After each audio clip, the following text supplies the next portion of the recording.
अस्सलाम वालेकुम। अच्छा, मैं नेक्स्ट चैप्टर है चैप्टर 40। इसमें हमने देखना है principle of gas exchange, diffusion of oxygen, carbon dioxide to the respiratory membrane. इस चैप्टर में ना जो डिफिजन वगैरह इतनी कुछ चीज़ें जो हैं वो इंपॉर्टेंट नहीं होंगी। जो इंपॉर्टेंट नहीं होंगी वो बिल्कुल इंपॉर्टेंट नहीं होंगी, और जो इंपॉर्टेंट होंगी ना जैसे लॉज वगैरह वो बहुत इंपॉर्टेंट होंगी, जो वाइवा में भी आ सकती हैं, क्वेश्चन में भी आ सकती हैं। ठीक है, MCQ भी इनसे बन सकता है। अच्छा, फिज़िक्स ऑफ गैस डिफियन ये तो चीज़ आपको पता ही है ना, डिफियन वगैरह कैसे होती है, इसको करने की ज़रूरत नहीं है, लेकिन एक बार देख लीजिएगा। टेम्परेचर बढ़ने से डिफियन ज़्यादा हो जाती है वगैरह वगैरह। Net defiant of a gas in one direction, effect of concentration gradient. ठीक है, कंसंट्रेशन ग्रेडियंट ज़्यादा हो जाती है। Gas pressure in mixture of gases, partial pressure of individual gases. ये अच्छा, मैंने आपको बताया, मैंने इसकी डिटेल्स जो है वो आपको नोट से करवानी है।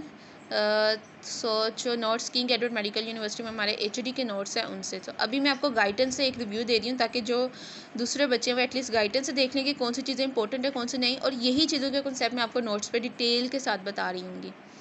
अच्छा, pressure of gases dissolve in water and tissues. ठीक है, ये और ये मतलब ये जो चीज़ें हैं ना ये आपको बहुत इंपॉर्टेंट नहीं है।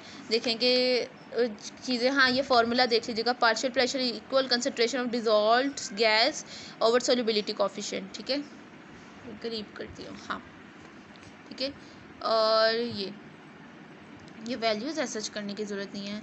ठीक है, diffusion of gases phase in alveoli and dissolve in pulmonary fluid, इतना नहीं ज़रूरत। ठीक है, वेपर प्रेशर ऑफ वाटर क्या होता है ये कोई पूछता नहीं होता है सच।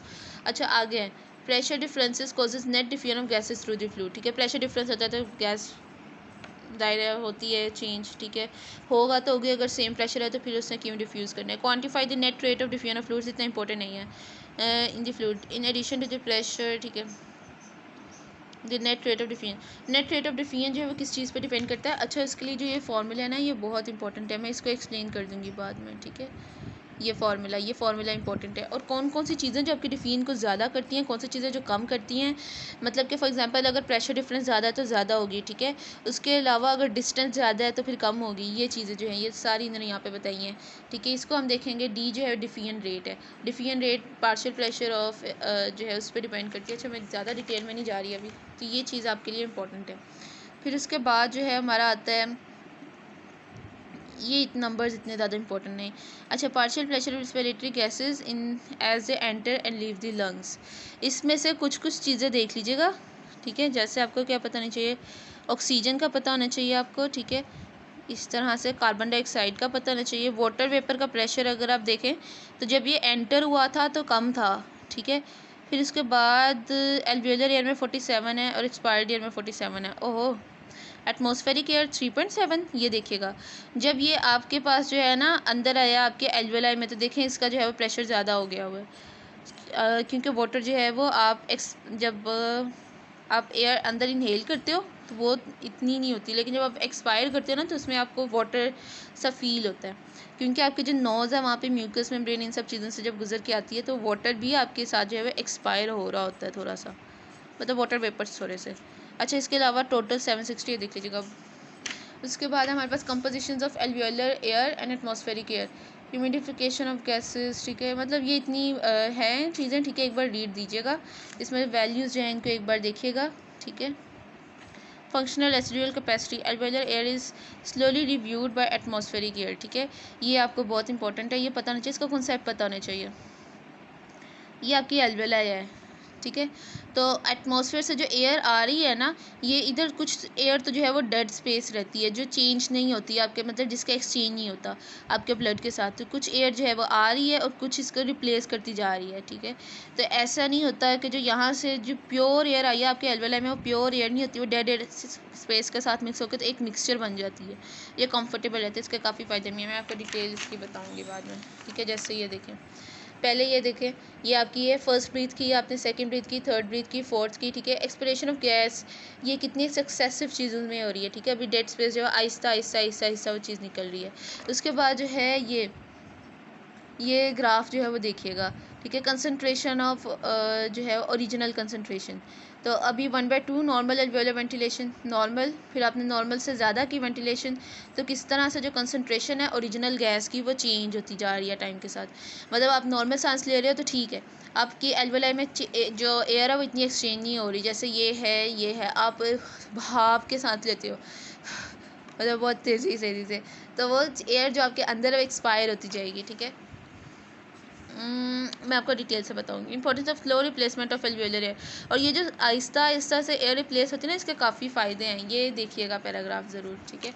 उसके बाद oxygen concentration of partial air in the alveolar, partial air जो है pressure in the alveolar, sorry partial pressure जो है वो कितना है, ठीक है। इसकी वैल्यूज़ वगैरह थोड़ी सी देखनी है, आपको पता होनी चाहिए। फिर उसके बाद carbon dioxide concentration partial pressure in the alveolar, carbon dioxide की कंसनट्रेशन कितनी है, ठीक है। चाहिए पार्शियल प्रेशर्स का आपको पता होना चाहिए, और कौन सी चीज़ कहाँ पे काम की जो है ना वो बन रही है, ये ग्राफ आपको पता होना चाहिए। उसके बाद diffusion of gases through the respiratory membrane, ठीक है, वो कैसे होती है, किन फैक्टर्स की बिना पे होती है वो देखनी है। रिस्पिरेटरी मेम्ब्रेन मैं आपको बता चुकी हूँ नोट्स में। तो रिस्पिरेटरी मेम्ब्रेन जो है उसके अंदर कौन कौन सी चीज़ें आ जाती हैं वो आपको पता होना चाहिए कि इसमें लेयर ऑफ फ्लूइड है, ठीक है। उसके बाद एल्वेलर एपिथेलियम, फिर एपिथेलियल बेसमेंट मेम्ब्रेन, ठीक है। ये मैंने आपको सारी बता दी हैं, ठीक है। उसके बाद थिन इंटरस्टिशियल स्पेस आती है, फिर कैपिलरी बेसमेंट मेम्ब्रेन, ठीक है।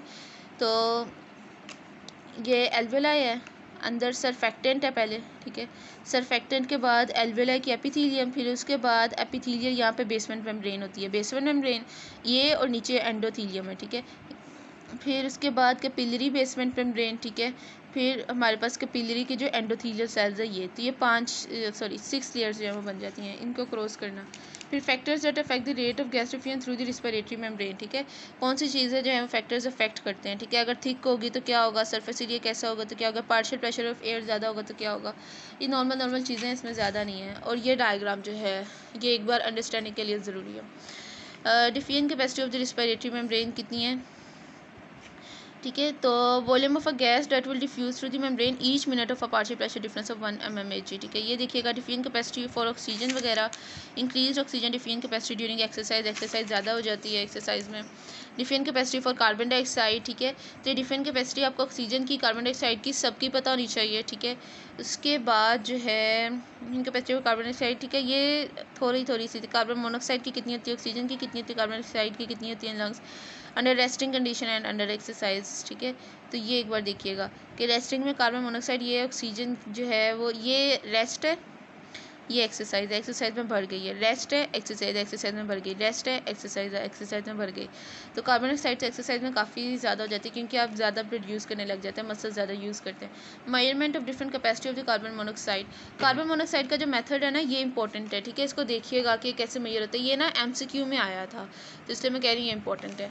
उसके बाद इफेक्ट ऑफ वेंटिलेशन पर फ्यूजन रेशो, वेंटिलेशन पर फ्यूजन रेशो बच्चों ये इस चैप्टर का सबसे अहम चीज़ जो है ना, और जो मेन चीज़ है, और जो बहुत प्यारी चीज़ है, जो बहुत ही खूबसूरत चीज़ इसे कहा जा सकता है, वो यहाँ से स्टार्ट हुई है। मतलब वेंटिलेशन पर फ्यूजन रेशो ये आपको पता नहीं चाहिए। लास्ट चैप्टर में मैंने आपको जोन्स का बताया था, और यहाँ से वेंटिलेशन पर फ्यूजन रेशो ये आपको मस्ट पता होनी चाहिए हर हाल में। उसके बाद जो है वो फिजियोलॉजिकल शंट वगैरह मेन चीज़ें तो यहाँ पे आई हैं, फिजियोलॉजिक शंट वगैरह, वेंटिलेशन पर फ्यूजन रेशो क्या होती है, फिजियोलॉजिक शंट कहाँ पे होता है, ठीक है। और ये वाइवा में पूछते हैं। फिर उसके बाद जो है ये फिजियोलॉजिकल डेड स्पेस क्या है, मैंने डेड स्पेस का आपको लास्ट टाइम भी बताया था, ठीक है। ये VA/Q कहाँ पे ज़्यादा होता है, कम होता है, क्या होता है। ये जो मैं आपको जितनी चीज़ें मैंने आपको यहाँ से बताई है ना, वेंटिलेशन पर फ्यूजन रेशो, फिजियोलॉजिकल शंट, ये MCQ में इस तरह से आ सकता है कि वेंटिलेशन पर फ्यूजन रेशो ये VA ज़्यादा हो तो क्या होगा, Q ज़्यादा हो तो क्या होगा, मैं आपको इसकी डिटेल बताऊंगी। इसके अलावा ये वाइवा में पूछते हैं, इसके अलावा ये मतलब प्रॉफ के क्वेश्चन वैसे भी आ सकते हैं।